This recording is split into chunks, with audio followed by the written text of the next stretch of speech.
Hoje a gente vai trabalhar o capítulo 2 e o capítulo 3 da terceira parte, disciplina, do Vigiar e Punir.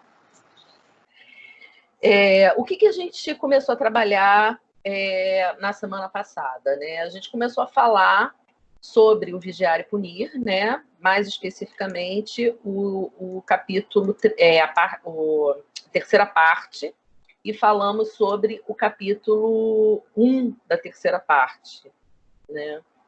E o que o Foucault, qual é a proposta do Foucault, né? Voltando um pouquinho, mas para a gente entrar especificamente nessa parte que a gente vai trabalhar.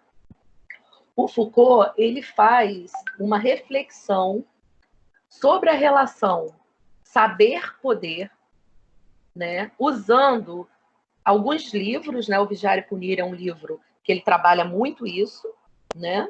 E ele trabalha também isso no Microfísica do Poder, mostrando exatamente como, né, as instituições disciplinares, né, a sociedade disciplinar, ela surge e produz e constrói essa relação.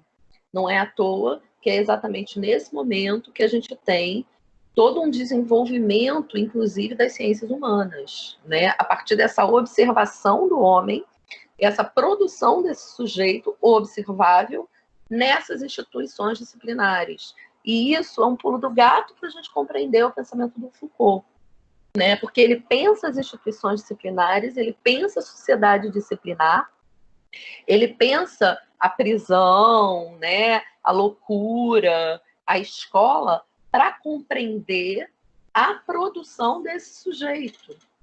Então, é muito importante a gente entender que, para o Foucault, né, o poder ele é utilizado para essa produção de saberes, né? Nessa relação, nessa inter-relação de saber-poder. E no sentido de que a gente não tem... É uma via de mão dupla, é uma relação, né? Então, a gente já falou um pouco disso na aula passada, né? Que ele não vai... Para o Foucault não existe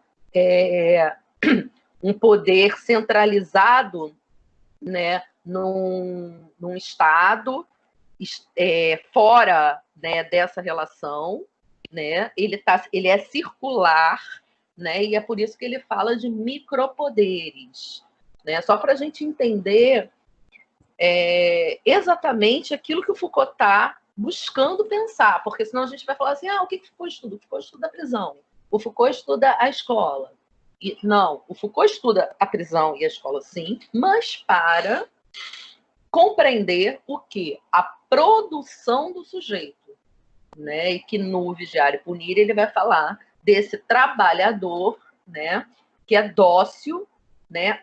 E útil. Então ele está falando do poder como uma prática social, né? Que se transforma, né? Micropoderes que se apresentam em todas essas práticas sociais e que intervêm na realidade dos sujeitos, no corpo do sujeito, produzindo hábito, gesto, atitude, né? Comportamento. Então, a gente viu isso na aula passada, que o poder ele se exerce sobre e pelo corpo. Mesmo quando ele marca essa passagem, né, do suplício para a sociedade disciplinar. Continua sendo o quê? O corpo o alvo. Mas, quando a gente está falando da sociedade disciplinar, não sei se vocês lembram, voltando um pouquinho, a gente está falando de não escangalhar mais, não estragar, não mutilar, não desutilizar, daí a palavra útil, do trabalhador dócil e útil, esse corpo. Então, isso é muito importante a gente entender. Então, a gente fala do corpo, né, como um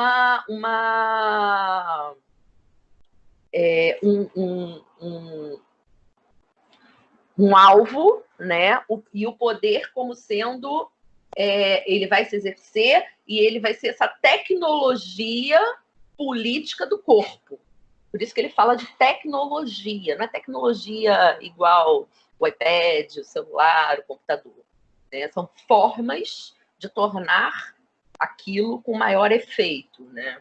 Então, o Foucault, em Vigiar e Punir, ele vai utilizar um método, eu não falei muito sobre isso aula passada, mas vou retomar, que é o método genealógico. Então, ele vai fazer uma análise histórica dos métodos de punição. Ele vai marcar, né, nessa história da repressão, né, um momento central, que é essa passagem da sociedade do suplício, né, essa passagem da punição para vigilância. Então, ele apresenta as práticas que existiam antes, né, do encarceramento como método punitivo, né? Eu mostrei para vocês a imagem, lembra uma imagem do suplício? Li uma parte para vocês do suplício, né? E essa prisão, né? Que antes, né? Esse encarceramento, ele era apenas um lugar de guarda do preso. Quando ele toma a prisão como objeto, ele vai particularmente, o que ele vai fazer colocar em questão essas redes, né, de saber-poder, essas relações, né, associadas a uma mudança, né, que acontece na nossa sociedade. Eu falei para vocês da Revolução Industrial, da necessidade de trabalhador, né, que não é apenas por uma... a humanidade é tão maravilhosa que a gente está evoluindo, né? Então, os suplícios eram uma atrocidade, né? Voltando, né? O Foucault, quando ele fala do suplício, ele vai colocar a gente diante de cenas de sacrifícios, né? Violentíssimas, com uma crueldade extrema. E aí a punição, o condenado é exibido em uma praça pública, né? Com o objetivo de ser um espetáculo para atingir o outro, aquele que assiste, e não para modificar aquele que está sofrendo o suplício, né? Só que também marcamos que esse ritual ele tem limitações e ele precisava ser reativado, né, na quebra desse poder todas as vezes que alguém violava a lei, né, inspirando e passando a inspirar revolta, perdendo o seu efeito, né? Então, cada vez esse suplício passa a atemorizar menos, na verdade, incitar a revolta, fazendo com que o efeito dele de reativar o poder do rei, né, diminua. Então, eles se tornam cada vez mais cruéis e cada vez mais numerosos, né? E aí, o que é exatamente esse novo modelo de punição, né? O sistema penitenciário, né? Em vez de chicotear, jogar azeite, fazer o sujeito andar em brasa, mutilar, cortar o corpo, né? Puxando os membros, igual a gente viu na imagem, né? Você vai produzir, né, essa culpabilidade sem esse espetáculo da crueldade, né? Como 5:30 da manhã já tem que estar de banho tomado, de dente escovado. Então, chega o sujeito, vai lá para examinar, olha o exame aí, examinar, não é apenas uma prova de colégio, o exame, o olhar, né? Vai examinar se a mão está limpa, né? Se o uniforme está correto. Às 7:30 tem que sentar na mesa para comer. Às 8:40 tem que trabalhar forçado, mas o corpo não é mais mutilado, ele não vai mais para o suplício. Então, essa foi, né, a passagem, é isso que o Foucault marca, né, nessa passagem desse sistema de crueldade para a prisão, né, que é o poder disciplinar, né, que ainda tem, repetindo, como alvo o corpo do homem, né, mas que, no entanto, ele se efetua, né, sobre um trabalho de manipulação, produzindo comportamento, permitindo uma relação de docilidade, de utilidade. Para quê? Para levar a máxima utilização em termos econômicos, né? A gente tem que ter muita clareza com relação a isso. Então, né, vamos lá, voltando para o slide, no primeiro capítulo, ele vai falar, no segundo capítulo, já fiz um pouco um resumo, vamos entrar agora no capítulo de hoje, né? Ele vai falar sobre os recursos para o bom adestramento, que é o capítulo 2. Então, ele utiliza de 3 instrumentos que ele descreve nesse capítulo: a vigilância hierárquica, a sanção normalizadora e o exame. E no capítulo 3 ele descreve o panoptismo. Então, vamos falar primeiro sobre a vigilância hierárquica. A vigilância hierárquica, né, ela é uma forma de controle, uma forma de vigilância que reproduz o modelo do quartel, do acampamento do quartel. Ele usa esse exemplo. Então, como que é o acampamento do quartel? Né? Você tem na base, em forma de pirâmide, né? Você tem na base os soldados, em cima, então vamos lá, digamos 1.000 soldados. Como que você vai vigiar 1.000 pessoas ao mesmo tempo? Né? Você vai fazer com que essas pessoas sejam, em primeiro lugar, sejam divididas. Então, elas vão ser divididas e vão ser divididas de uma forma hierárquica. Aquele que vigia também é vigiado, que também é vigiado, que também é vigiado, que também é vigiado, num modelo de pirâmide. Então, eles, digamos, 1.000, são divididos em 10. Em grupos de 10 barracas. Cada grupo de 10 tem um, que é o chefe, eu não sei o nome das patentes, por exemplo, do Exército, mas tem o soldado, acima do soldado. Tem aquele que vai vigiar aqueles 10. Aí você já, de 1.000, você já tem 100. 100 vigiam cada 10, e aí se tornam 1.000 vigiados. Desses 100, um vai vigiar cada 10. Aí a gente já diminui. Desses 10, um vai vigiar os 10, num modelo piramidal. De cima para baixo. É uma vigilância que eu vigio e alguém acima de mim vigia. E a gente vê esse modelo, né, em instituições como, por exemplo, a escola. Né? Então, a gente tem, por exemplo, no modelo da escola, os alunos, aí você tem o monitor, né? Aí você tem o professor, acima do professor tem o coordenador, acima do coordenador tem o diretor, acima do diretor tem o reitor, por exemplo, numa universidade, né? E esse modelo, ele é muito forte, muito presente nas instituições até hoje, né? Eu, por exemplo, é claro, eu tô com vocês no WhatsApp, eu entrei no WhatsApp, mas eu poderia não estar. Eu poderia, por exemplo, ter deixado somente a monitora no grupo e vocês perguntam para ela e ela me pergunta o que ela não souber. Se eu não sei alguma coisa de como agir, eu tenho que perguntar para a minha coordenadora. Eu não posso pular a minha coordenadora e ir direto no diretor, por exemplo, da faculdade, diretora da faculdade de psicologia ou diretoria acadêmica.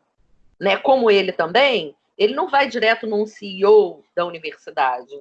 Ele vai no reitor. Então, existe ainda toda uma relação de hierarquia. Mas, né, e aí está aí no slide, né, os olhares que devem ser vistos, né, um princípio de uma vigilância que é hierarquizada, que segue um modelo do acampamento militar, né, e aí o Foucault marca uma coisa interessante, que é uma mudança na transformação da arquitetura, né, que antes era uma arquitetura para ser vista dos palácios, né, e ela passa, né, a ter um controle interno. Então, se modifica. Você tem o para fora e você tem o para dentro. Aí ele fala da diferença dos palácios abertos, por exemplo, para as fortalezas, que tem um controle do interior. E aí tem uma citação, né, que descreve isso. Ah lá, a cada dezena de alunos tivesse um oficial à direita e à esquerda. Os alunos aí ficavam trancados durante toda a noite e pares insistiram para que fosse envidraçada a parede de cada quarto do lado do corredor, desde a altura de apoio até 1 ou 2 pés do teto. Além disso, a vista dessas vidraças só pode ser agradável, ousando dizer que é útil sobre vários pontos de vista, sem falar das razões de disciplina que podem determinar essa disposição. Eu não sei se vocês lembram, mas quase todas as salas de escolas e tudo mais, quando elas não têm uma parede inteira, né, de vidro, como um aquário, né?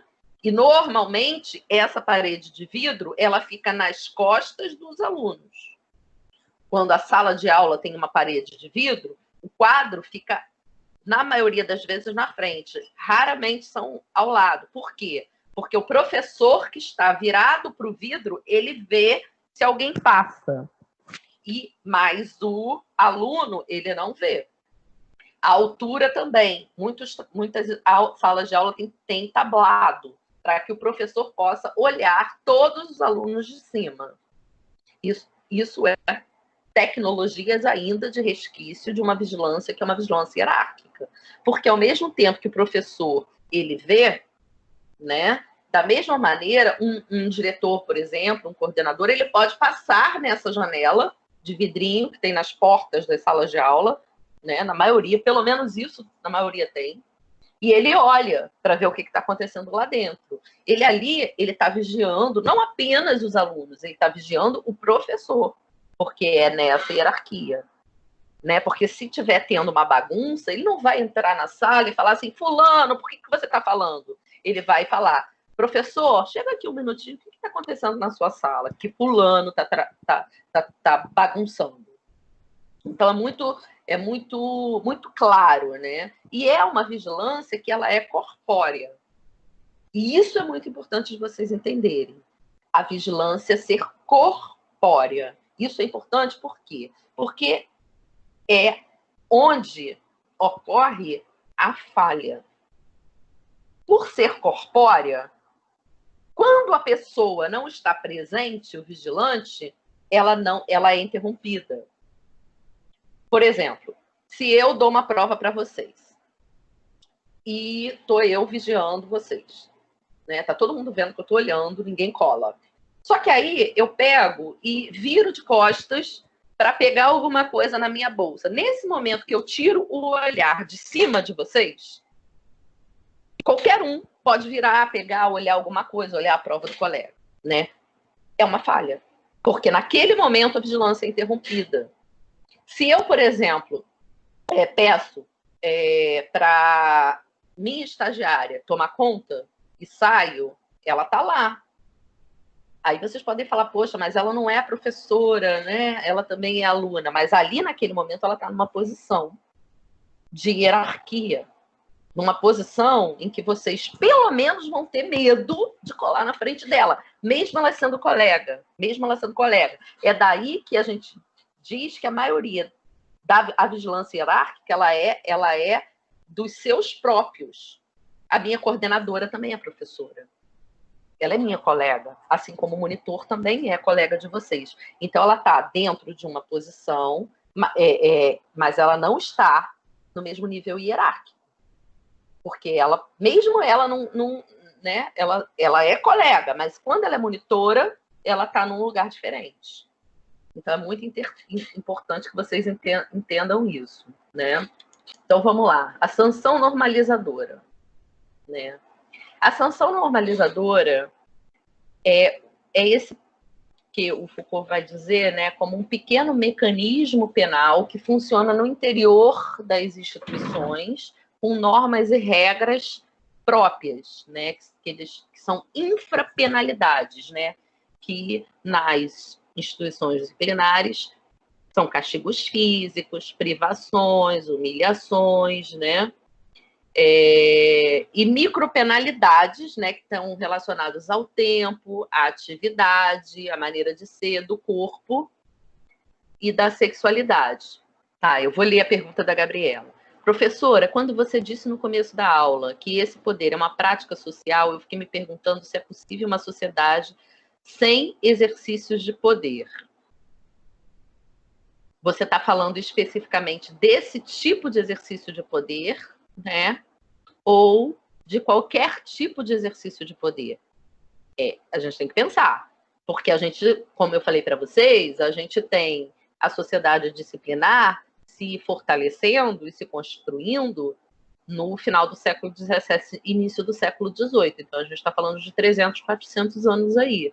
E todo o tempo anterior a esse, a gente tinha outras formas de poder, outras formas de relações. Sempre é possível modificações na maneira que o ser humano se relaciona. Nós não fomos sempre assim e nós podemos ser diferentes. Então, é possível, por exemplo, uma sociedade sem prisão? Sim, durante muito tempo a gente não teve prisão. A gente tinha o suplício. É possível uma sociedade sem escola? Sim, durante muito tempo a gente não teve escola enquanto instituição. E a gente está vendo hoje em dia o que a gente tem vivido. Modificações nas relações e nessas instituições. Porque a escola, enquanto espaço físico, né, enquanto uma instituição disciplinar, né, ela acabou... Essa sociedade disciplinar ela já se enfraqueceu. Hoje em dia a gente fala de uma sociedade de controle. Né? São outras formas de vigilância e outros exercícios de poder. O Foucault, inclusive, marca essa passagem quando ele começa a falar do biopoder, e que tem muito a ver com o que a gente está vivendo hoje. Um controle que é populacional. Então, se modifica, se atualiza, né, nas relações. As relações, elas são micro-relações. Então, é possível uma sociedade sem exercícios de poder? Essa transformação, ela não... Enquanto a gente esperar que ela aconteça num plano macro, né, a gente vai ficar se chovendo molhado. Eu não posso fazer diferente se o meu salário não melhorar. Eu não posso fazer diferente se o governo não mudar. Eu não posso fazer diferente se não... Não. A gente pode ter relações diferentes e produzir essas relações no que o Foucault chama de micropolítica, né? E nos movimentos de resistência. A gente se transforma, a gente resiste e a gente faz diferente. Só que se a gente espera isso do externo, a gente vai ficar esperando, porque não vai acontecer, porque a mudança ela acontece também no plano micro, como o exercício do poder ele também se dá nas relações e no plano micro. Então, quando eu coloco, por exemplo, uma sala de aula em círculo, quando eu sento e dou aula sentada, quando eu peço para vocês, leiam um texto, vamos fazer debate, em vez de eu ficar falando sozinha o tempo todo, dando aula, falando, vocês ouvindo, eu estou sugerindo já, né, uma turma e uma forma de relação entre eu e vocês sem esses exercícios de poder. Sem esse tipo de relação. Quando eu penso a escola, a sala de aula, quando eu penso, por exemplo, os métodos de avaliação de uma outra maneira, eu estou tentando, de alguma maneira, produzir algo diferente. E eu não preciso esperar mudar. Eu não precisei, por exemplo, que a universidade criasse uma norma que todas as aulas são dadas em círculo. Eu peguei e dei minha aula em círculo. E isso é interessante a gente pensar sobre a sanção normalizadora. Porque as instituições, não sei se eu respondi, Gabriela, mas é o caminho. Né? A sanção normalizadora tem a ver com isso.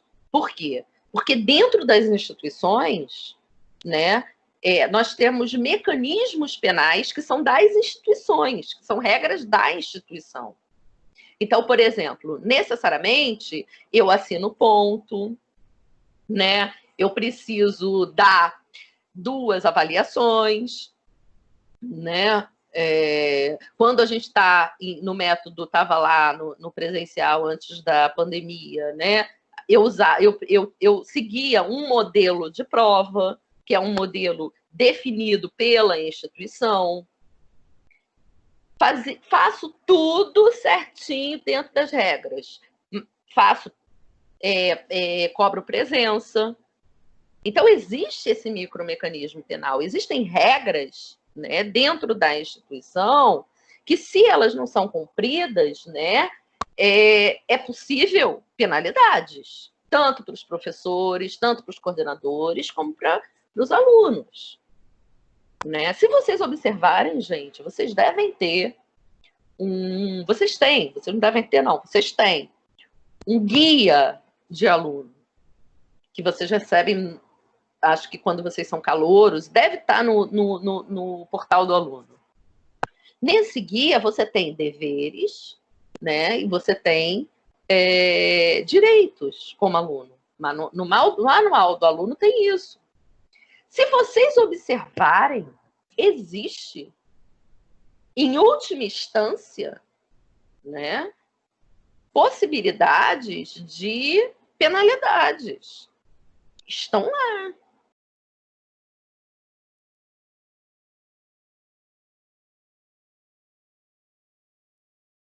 Sem dúvida nenhuma, eu percebo muito isso, né? E todas as vezes que existe essa demanda, eu tento desconstruir.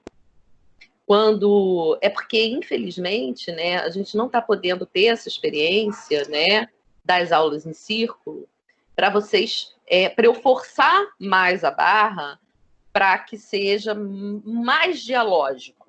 Então, nesse modelo de aula virtualizada, eu acabo, né, apresentando e falando mais, né? Então, eu ainda não consegui fazer com que vocês tenham um debate maior. Eu acho que você vai ter resposta melhor sobre isso quando a gente começar a estudar o método construtivista e o Piaget, o Vygotsky e o Paulo Freire, para compreender que o conhecimento ele é construído coletivamente, né? Eu aprendo quando eu estou ensinando e vocês também ensinam quando estão aprendendo. E quanto mais eu consigo horizontalizar essa relação, mais o conhecimento, né, ele surge, ele emerge de uma forma riquíssima, muito mais do que eu, nesse lugar de autoridade, ficar dizendo qual é a verdade. Porque quando eu digo qual é a verdade, quando eu digo para vocês o que é certo, eu calo vocês. E quando eu calo, eu impeço que aconteça o que, por exemplo, o Vygotsky trabalha muito, e o Paulo Freire também, a contradição, a dialética, usando um conceito do Marx, que o Vygotsky traz. Né? O Vygotsky ele é russo, né? Vocês vão ver bem isso quando a gente estudar. Então, essa contradição, né, esse debate, esse confronto de ideias é o conhecimento, é a produção do conhecimento, e não eu considerando vocês como um vaso vazio e que eu vou encher. Eu encho. Aí se eu encho até aqui, vocês aprenderam o suficiente. Se eu encho menos, não foi suficiente. Se eu encho mais, vocês são superdotados, são altas habilidades. Porque é essa lógica. Uma lógica muito, inclusive, com influência do behaviorismo na escola tradicional. Mas quando a gente fala de outras formas de aprendizagem, né, e é impressionante como funciona.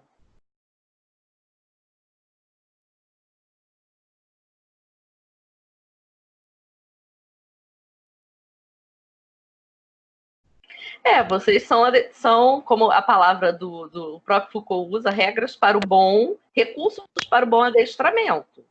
Vocês estão desde pequenininhos, né, indo para o colégio, né, e a tia fala, não pode, senta, vai ficar na cadeirinha do pensamento para você obedecer.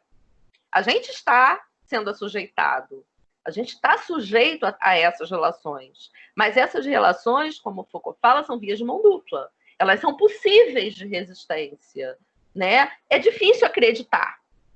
É difícil acreditar. Não é em 5 aulas, 6 aulas, lendo uma vez ou duas o Foucault, que vocês vão modificar aquilo que vocês compreendem das relações. Ou a maneira que vocês se colocam dentro dessas relações. Não é. Porque não foi um ano. Vocês têm no mínimo 20. Vocês têm no mínimo 20 anos de assujeitamento. Então, é claro que vocês vão demandar por autoridade. A questão é, eu vou responder? Eu vou responder com autoridade? Vocês já tentaram me testar nesse sentido? É essa a questão. Aí a gente pode começar a modificar as relações. Porque, sem dúvida nenhuma, que vocês estão ali sentados, olhando para mim, com um olhar de alguém que vai poder reprová-los. Eu nunca reprovei ninguém. Só por falta. Ou por não ter feito prova. Nunca reprovei ninguém. Vocês sabendo disso ajuda? Será que a questão é o medo disso? Pode até ser que seja. Vocês agora têm essa informação. Por exemplo, quem me conhece há mais tempo e se relaciona comigo há mais tempo e assiste minhas aulas e participa das discussões que eu trabalho, da forma que eu trabalho, já começa a ver que existe diferença. Porque eu trabalho com método dialógico. E eu não me coloco nesse lugar. Eu, de forma alguma, vou exercer autoridade sobre vocês de uma forma punitiva. Não vou. Quando você fala de uma autoridade de saber, né, inclusive essa. Por quê? Porque eu trago um posicionamento a partir de um determinado autor, né? Mas pergunto, o que vocês acham? Como que vocês pensam? Vocês já experimentaram de outra maneira? E é muito interessante, porque, por exemplo, quando eu faço a aula toda em debate, sem slide, sem nada, que eu não passo slide em sala de aula presencial, a aula é só debate, debate, debate o tempo todo, e eu não fico falando o tempo todo, os alunos interferem, porque eu fico, vamos lá, o que vocês acham? Vamos lá, fala, gente! No final, quando o aluno vai fazer, por exemplo, uma avaliação, e ele lê a prova e fala, caramba, a gente falou sobre isso. Caramba, isso estava no debate. E não foi algo que eu passei para vocês, foi algo que a gente construiu no debate. Então, é muito importante a gente entender. É difícil. Mas é possível mudança? Sim, é possível uma mudança.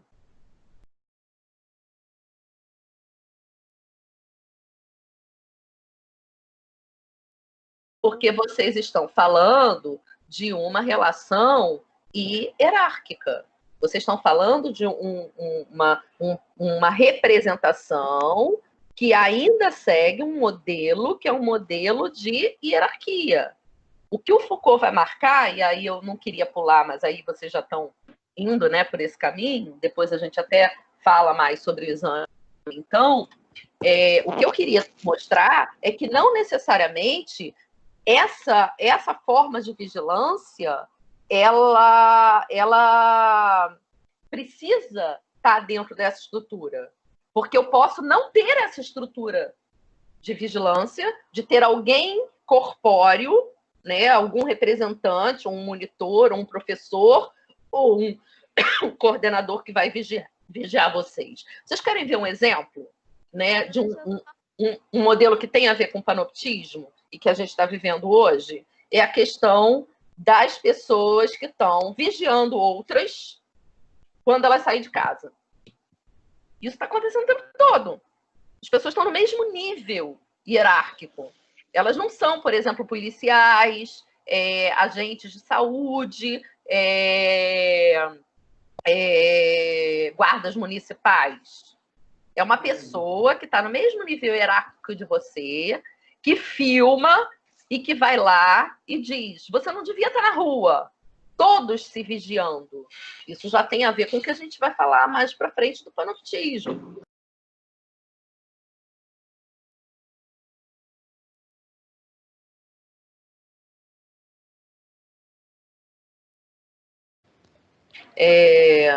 Eu acho que o seu exemplo foi ótimo, Ariel, é verdade. A voz hierárquica, ela não pode ser questionada. Essa é a grande diferença. Quando um professor assume essa postura e diz, é assim, e o aluno diz, não acho, ele diz, mas é. Ele tem uma autoridade com relação à verdade. Quando um professor sai desse lugar, ele deixa que o aluno, além de trazer o modo dele compreender, ele vai trabalhar contrapondo esse modo de compreender para produzir algo outro. E não aquela verdade dele que ele impõe, mas um algo outro que é uma construção a partir desse debate, dessa contradição. Sim. Isso é o princípio muito do pensamento do Vygotsky, né? Do pensamento do Paulo Freire, né? Quando a gente está falando de método dialógico. Vamos tentar seguir, então, um pouquinho, né? E aí, a gente voltando, né? A gente tem a sanção normalizadora, todo mundo compreendeu? Que é um micromecanismo penal que funciona no interior das instituições e não externo. Quer ver um exemplo? Cola. Cola não é crime.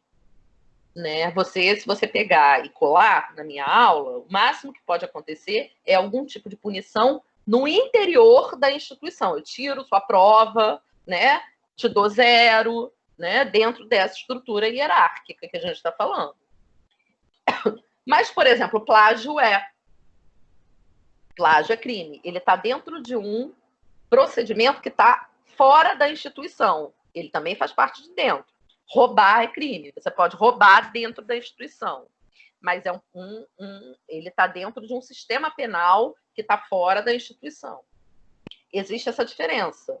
E é muito importante a gente entender isso. Então, por exemplo, se você me entrega um trabalho copiado, isso é crime. E aí? Aí o professor ele tem uma autoridade de dar prosseguimento àquilo e tornar aquilo, inclusive, um processo. Eu conheço pessoas que foram expulsas do mestrado na UF. Expulsa.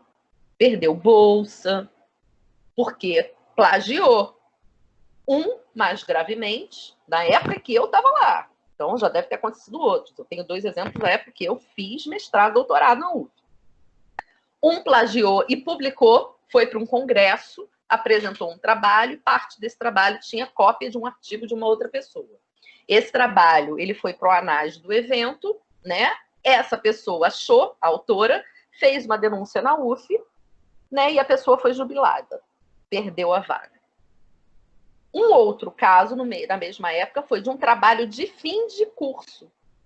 Porque todas as matérias que você faz no mestrado e no doutorado, vocês têm que entregar, pelo menos na área de humanas, né, onde eu fiz, eu não tinha uma prova escrita apenas, eu tinha que entregar uma monografia.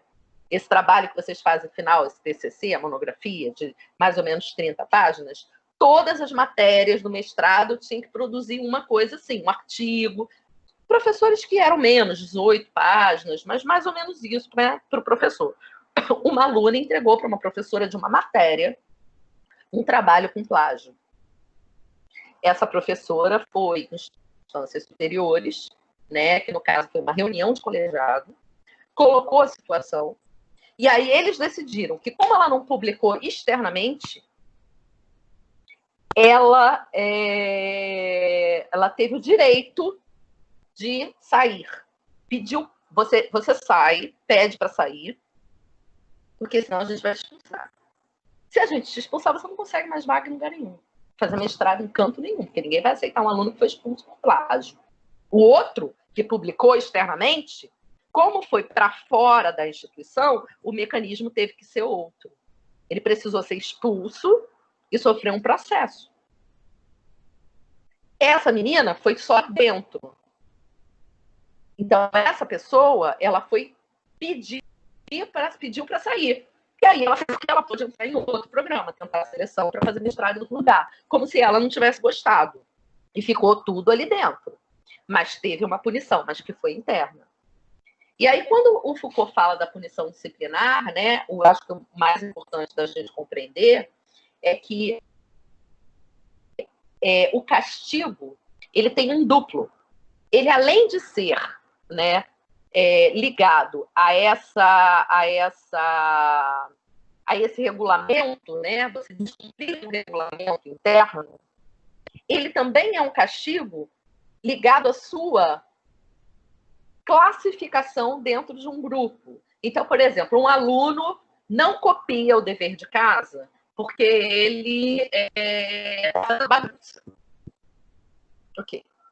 ele está descumprindo uma norma da instituição, que não pode ficar fazendo bagunça falando na frente do professor, bagunçando a aula. Né? Mas tem um outro aluno que não copiou o quadro todo, porque não consegue, porque tem dificuldade. Só que os dois sofrem a punição. E que, quando a gente está falando de uma sociedade disciplinar, e vocês podem observar isso, né? Isso tem mudado, sim. Mas eu não sei se vocês lembram de situações de falar assim, copia 10 vezes, 10 páginas, não vou responder a professora, não vou responder a professora, não vou responder a professora. Vocês já viram essas histórias? Exatamente, ele está falando disso. Um castigo que é um exercício. Muita gente passou por isso. Né? Muita gente passou por isso. Que precisou ficar, por exemplo, sem recreio. Ah, você não terminou de copiar o quadro todo, não? Então, quem terminou de copiar pode sair. Quem não terminou, faz. Fica em sala na hora do recreio copiando. Então, aquele aluno que tem uma dificuldade, ele vai ficar de castigo do mesmo jeito. Então, é nesse sentido que ele está falando de um sistema, né, que tem uma dupla função e de um castigo corretivo. Por quê? Porque ele também está ligado à hierarquia do quanto você consegue aprender ou do quanto você sabe ou não. Né? E aí aqui tem um exemplo, né, de um menino olhando para a parede, né, com aquele chapéuzinho em cone, que é um chapéuzinho que a gente dizia que era o chapéuzinho do burro. Né? Eu não sei se eu cheguei a falar sobre isso na aula passada, mas que essas práticas punitivas, que antes eram em ordem física, de ordem física, né? A palmatória, ficar em pé, ficar na frente, ela não é mais utilizada, mas elas se modificam e se atualizam. Eu cheguei a perguntar para vocês sobre a questão dos simulados que colocam classificações, né? O classificar é punir. Para Foucault, classificar é punir. Por quê? Porque ela tem o mesmo efeito. Então, se você, por exemplo, coloca um aluno com uma placa escrito burro, segurando uma plaquinha burro, você não pode fazer isso. Mas se você coloca o nome dele no último da lista de uma classificação de um Enem não digo, mas de um... Também, né? Mas não fica com o nome. Mas numa sala de aula, né? Quando o professor coloca na parede da porta, isso acontece muito, já vi muito isso em universidade pública. Em privada não, mas já vi muito isso em pública. O professor cola a nota, né, na porta. Então tem a lista com o nome dos alunos e a nota. E aí, e o último lugar? Quem tirou nota ruim? Ele vai se sentir mal, da mesma forma que aquele que está com a plaquinha do burro. Porque ele se sente burro, porque ele se sente humilhado, porque ele está sendo exposto, porque os colegas vão implicar com ele. Então, é muito importante a gente entender o que o Foucault está falando quando ele diz classificar é punir. Então, chegamos na parte do exame, né? E aí eu pergunto para vocês, para que serve uma prova?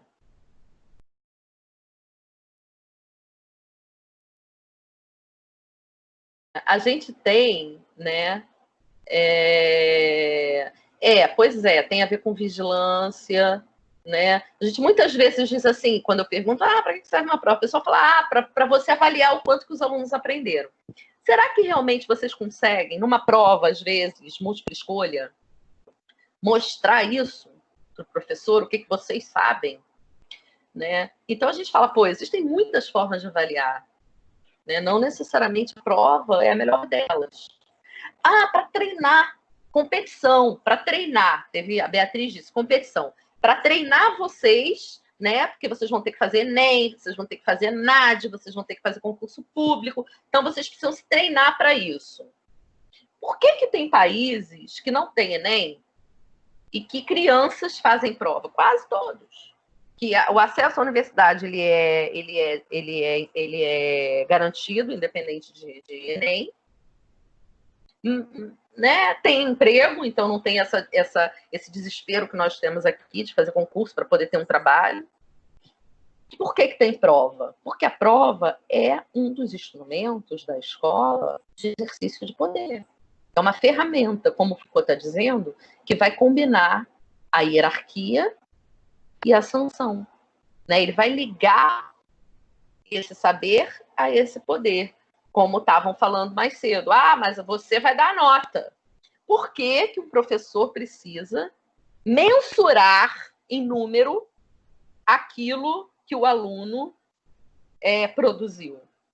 Por quê? Porque isso é um instrumento, né, de hierarquia, de poder, né, ligado a toda uma classificação dentro daquilo que a gente falou antes, né, que são as gêneses, né, essa ordem de classificações, né, de primeira série, segunda série, terceira série, até chegar na universidade, né? Mas a gente não está falando só de prova, a gente está falando do exame. E aí o Foucault vai mostrar que é o exame, né, que classifica, né, que produz registros, né? Então, olha lá, faz a individualidade entrar num campo documentário. Então, eu passo a ter um papel com uma nota, um registro. Um registro. A avaliação ela pode ser de várias maneiras. Você pode avaliar um aluno a partir da participação dele, a partir do caminho que ele seguiu para resolver aquilo, e não certo ou errado. Né? Pode ser que um aluno faça uma resposta correta e tenha copiado, ou que tenha chutado, marcou o X no certo.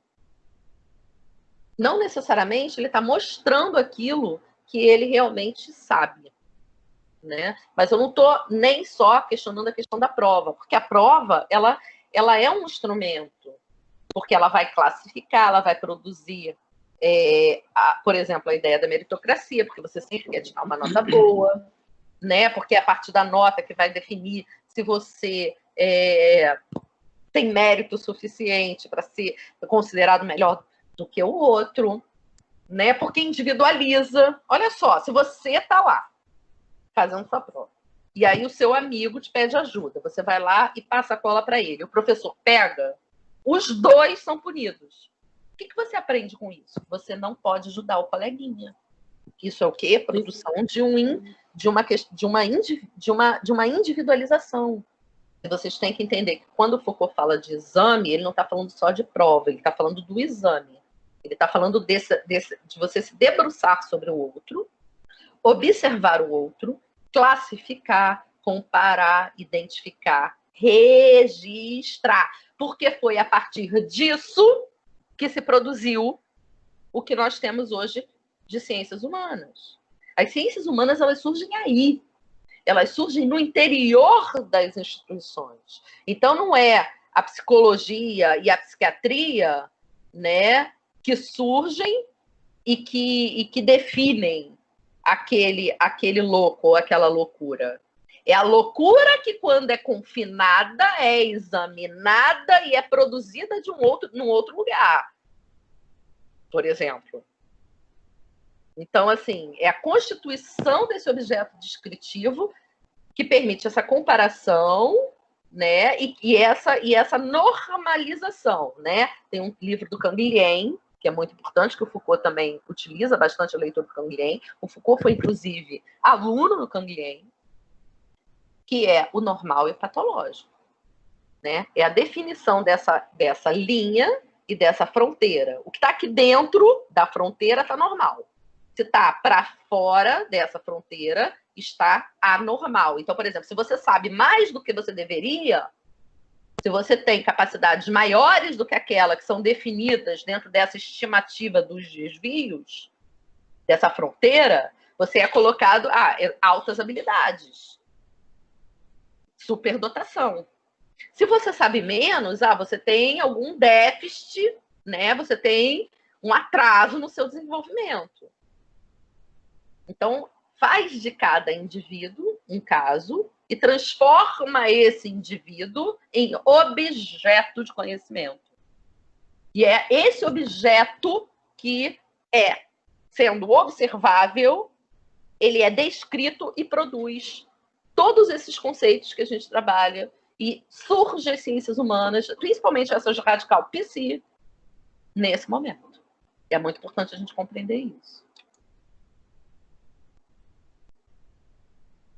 Ixi, chegamos no panóptico. Temos pouco tempo, mas eu posso atrasar um pouquinho se vocês puderem.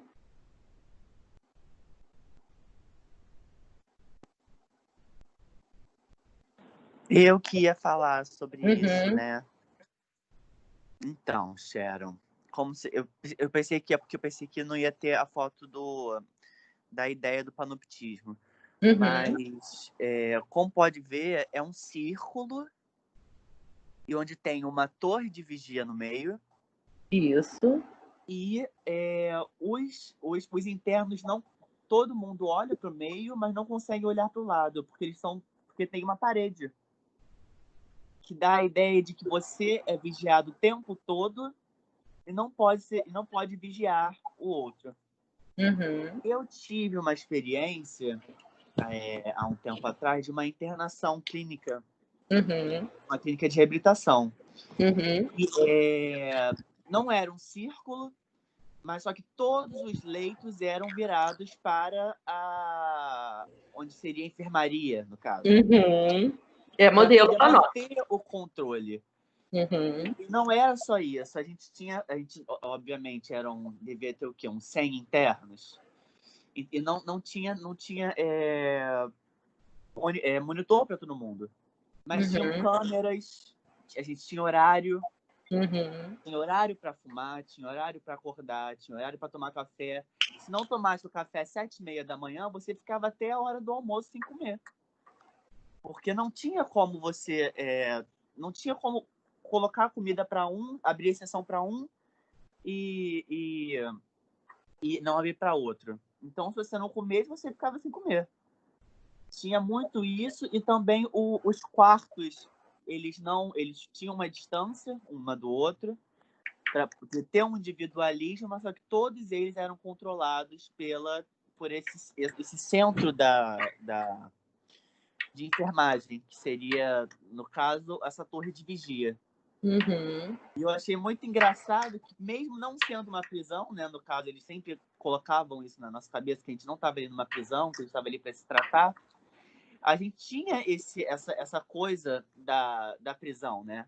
Porque, querendo ou não, a gente está sendo vigiado o tempo todo.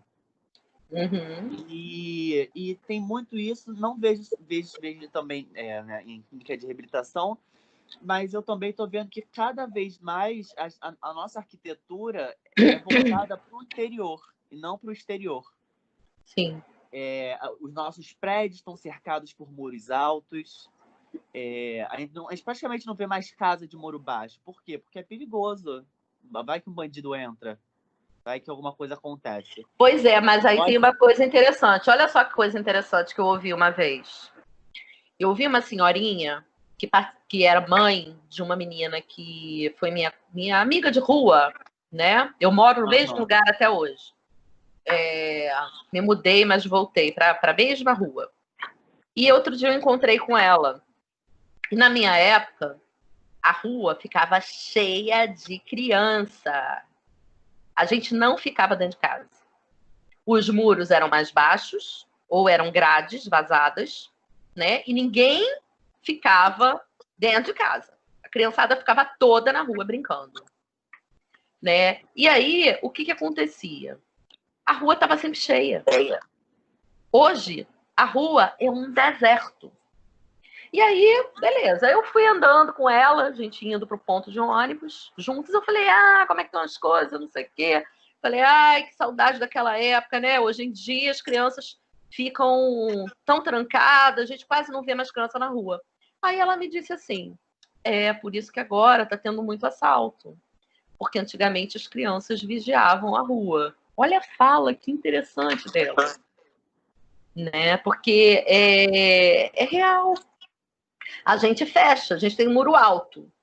Né? Esse muro alto não deixa que os vizinhos saibam o que está acontecendo dentro da minha casa. por um lado, a gente acredita que essa privacidade impede que alguém invada, mas, ao mesmo tempo, se alguém invade, ninguém vê o que está acontecendo. Então, existe essa situação. Mas, é claro, com câmeras, né? Agora a gente tem o dispositivo das câmeras, que é o panoptismo. Porque a gente tem que saber diferenciar o panóptico do que o Foucault fala como panoptismo, né? O panóptico é um projeto arquitetônico, né? Um projeto arquitetônico que é elaborado no final do século XVIII por um arquiteto chamado Bentham, um projeto de iluminação. Vocês podem observar que na foto do lado esquerdo e na foto também da cela, né? Tem uma parte da cela com luz, tá vendo? A cela é iluminada. É um projeto de iluminação, basicamente. Claro que tem a estrutura física em forma de anel, mas é a forma como a luz entra e ilumina as celas e a forma como essa luz ela não fica no centro, na torre. Então, quem está na torre consegue enxergar todas as celas, porque a luz atravessa essas celas, mas quem está na cela não consegue enxergar quem está dentro da torre. E aí eu volto àquele assunto do corpóreo. Esse tipo de vigilância, ela se torna incorpórea. Porque se você não vê o vigilante, primeiro que é um só. Um vigilante consegue ver todos. Então, a estrutura hierárquica que é cara do modelo da vigilância hierárquica, que precisa ter um vigilante a cada 10, por exemplo, ela se torna 1 para 1000. Você bota um vigilante atrás por exemplo, de uma televisão, com câmeras em todos os espaços, e ele está lá olhando todas as câmeras ao mesmo tempo. Um vigilante consegue controlar tudo. De uma forma incorpórea. Aquela pessoa que está sendo vigiada, ela não sabe se o vigilante, naquele momento, está olhando para ela. Então, tem aquele smile dentro do ônibus, né? Sorria, você está sendo filmado. Ou, que é mais interessante ainda, sorria, você pode estar sendo filmado. Olha como que é interessante. Você se sente sendo vigiado, independente de você ver o vigilante. Então, mas é importante que aí eu estou falando do panoptismo, né? Por quê? Porque o panóptico é esse projeto arquitetônico, que é esse edifício em forma de anel, né? Uma torre no centro, com as celas, né, voltadas tanto para o exterior, né, quanto para o interior, sem ponto de sombra, né, porque é iluminação, e esse vigilância tudo pode, né, ser visto. Então, é um olhar permanente sobre o sujeito, né? É uma certeza de estar sendo olhado sem você poder ver, de uma vigilância constante sobre si, sem você poder, sem uma limitação do corpóreo. Não tem mais aquela horinha que eu vou virar de costas e os alunos vão colar. Tem uma câmera. Você não sabe se o professor, naquele momento que está olhando a câmera, se ele está filmando você ou não. Então, se eu coloco câmeras filmando vocês numa prova, vocês vão se sentir muito mais vigiados do que se eu estiver presente. Porque não vai ter esse momento incorpóreo, essa fragilidade da vigilância hierárquica. Né? Então, esse poder ele independe de aspectos físicos, né? E ele é contínuo. Então, é formado também esse saber sobre quem é observado, porque se faz registro, né? Então, tem o exame aí, né? A comparação, a produção de um comportamento, de um padrão de normalidade, que também é o exame. Você vigia e registra. Então, essa vigilância está ligada ao exame também, né? Então, uma vigilância permanente do comportamento, né, do que é esperado. E a gente tem isso nas nossas escolas. E aí tem um outro ponto que é muito interessante quando a gente está falando do panoptismo, né? Que é essa forma de exercício do poder, essa forma de vigilância. Panoptismo. Panóptico é um projeto arquitetônico. Então, tem o panóptico, e a partir do panóptico foi falado do panoptismo. Quando a gente fala, por exemplo, digamos que um aluno está em cima, dançando em cima de uma cadeira. Na vigilância hierárquica, o professor pega esse aluno e fala, desce daí, quando ele está olhando, né? Se não estiver olhando, ele vai dançar, quando o professor volta, ele senta. Aí ele sobe em cima da cadeira e está dançando. Aí o professor, vou te levar para a coordenação. A coordenação chama os seus pais, faz uma reclamação dos seus pais, é de cima para baixo. Se eu coloco uma câmera, e que hoje acontece demais em escola, principalmente creche, a gente tem um monte de sala de aula com câmera. E os pais, eles têm acesso ao celular, os pais têm acesso ao celular, e eles olham o que está acontecendo dentro da sala de aula dos filhos. Olha como que essa vigilância que é hierárquica, ela deixa de ser verticalizada e passa a ser horizontalizada. Todo mundo vigia todo mundo. Porque olha só que interessante. Antes, o professor leva o aluno para o diretor e o diretor chama os pais. E fala com os pais, vocês têm que educar melhor os seus filhos, está impossível. Aí o pai vai e briga com o filho. Tem uma câmera. O pai vê o filho dançando. Das duas, uma. Ou ele vai... ou a diretora também vê. Das duas, uma. Ele liga para a diretora e diz assim, o que está acontecendo na sala do meu filho, e sei lá o quê, que eles estão fazendo uma bagunça danada, acabei de vê-lo dançando em cima da cadeira. Ou a diretora liga para o pai e diz assim, abre a câmera agora e vê o que seu filho está fazendo. Olha como que horizontaliza. Da mesma maneira, o professor, que antes estava numa posição de hierarquia, ele deixa de estar. Porque ele é vigiado pelos pais, ele é vigiado pelos coordenadores, diretores, que estão ali numa constante observação, né? E também pelos alunos. Porque a partir do momento que vocês têm um iPhone, um celular que grave, não precisa ser iPhone, um celular que grave, um gravador, né? Que todo mundo hoje em dia tem em sala de aula, né? E você grava algo que o professor está falando, você está ali de alguma forma exercendo um controle. Aulas gravadas, elas são diferentes, porque as pessoas, elas se sentem mais envergonhadas de falar. Eu percebo isso, né? Eu percebo que as pessoas, quando estão numa sala de aula em debate, elas vão falando um monte de coisa que elas pensam, fazem pergunta. Quando está aqui, por exemplo, o fato de ser aula gravada, falar, não vou perguntar isso não, pode ser uma bobagem. Eu posso estar falando alguma coisa errada. Não vou entrar nesse tema. Isso é muito polêmico. Ai, mas podem dizer que eu sou isso, que eu sou aquilo. Então, essa vigilância, ela se horizontaliza. Então, é muito importante entender isso, né? Essa estratégia do poder disciplinar, que vai produzir indivíduos dóceis para uma utilização econômica, né?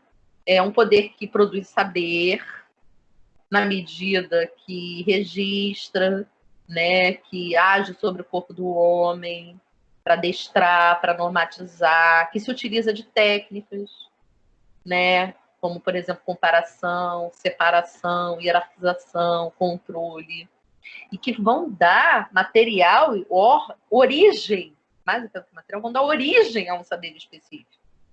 E essa, né, isso é importante para a gente entender uma coisa muito importante, que é a relação que o Foucault faz entre poder e saber. Ele fala o tempo todo dessa dobradinha. Saber, poder, né? Que essa relação de forças, né? E que nessa perspectiva do Foucault, que ele chama de genealogia, né? É um dispositivo político, né? Que se articula, como eu falei, a estrutura econômica, né? Nessas relações de poder que constituem esse próprio sujeito. Então, assim, aparentemente, né? Vocês estavam me falando sobre isso ainda há pouco, nessa perspectiva, a gente tem um sujeito que é objetivado, né, assujeitado, né, e que nessa relação saber-poder não tem espaço para uma produção autônoma de si, porque se a gente é produzido nas hierarquias, a gente é produzido nas instituições, a gente é produzido pelas relações, a gente acaba pensando isso. Mas o Foucault, né? Ele avança. E o final do Vigiar e Punir, deixa eu pegar aqui o livro. O final do Vigiar e Punir, ele fala, a última frase do Vigiar e Punir é a coisa mais linda do mundo. Olha só, a última frase. Ele diz assim, nessa humanidade central e centralizada, efeito e instrumento de complexas relações de poder, corpos e forças submetidos por múltiplos dispositivos de encarceramento, objetos para discursos, que são eles mesmos elementos dessa estratégia.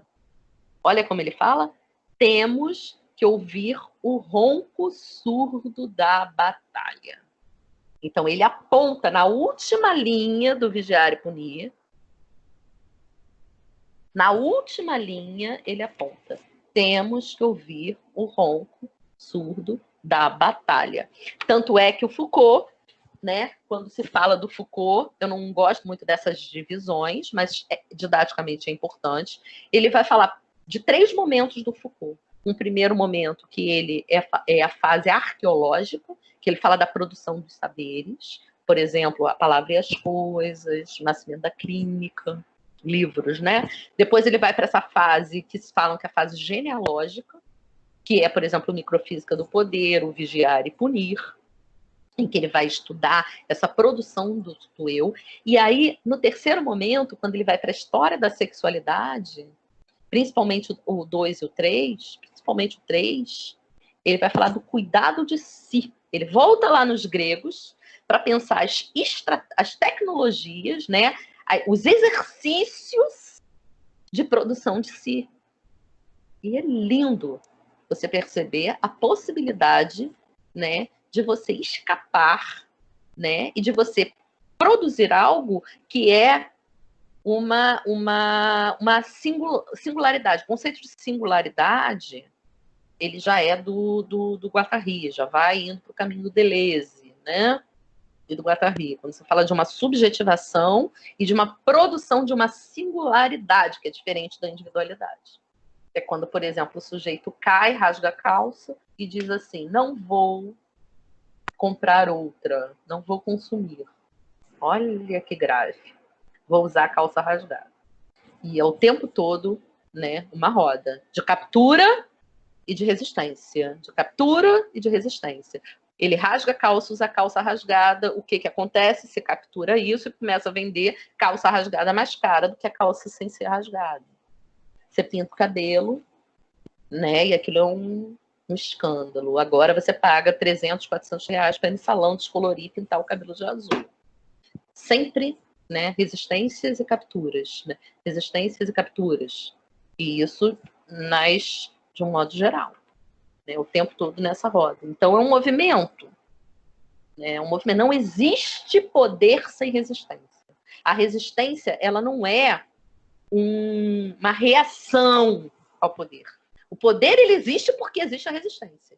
Você resiste, aquele poder precisa ser imposto para modificar, para transformar, para sujeitar. Não é assim, a resistência é uma reação.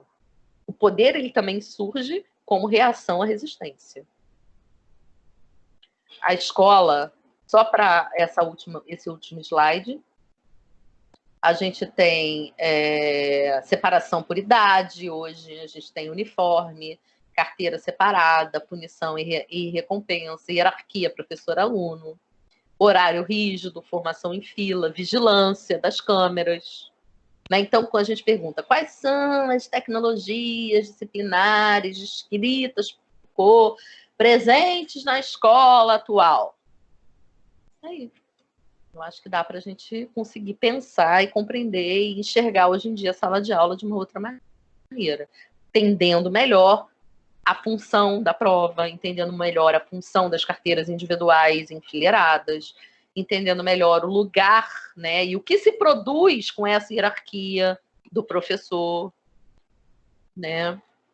E é isso.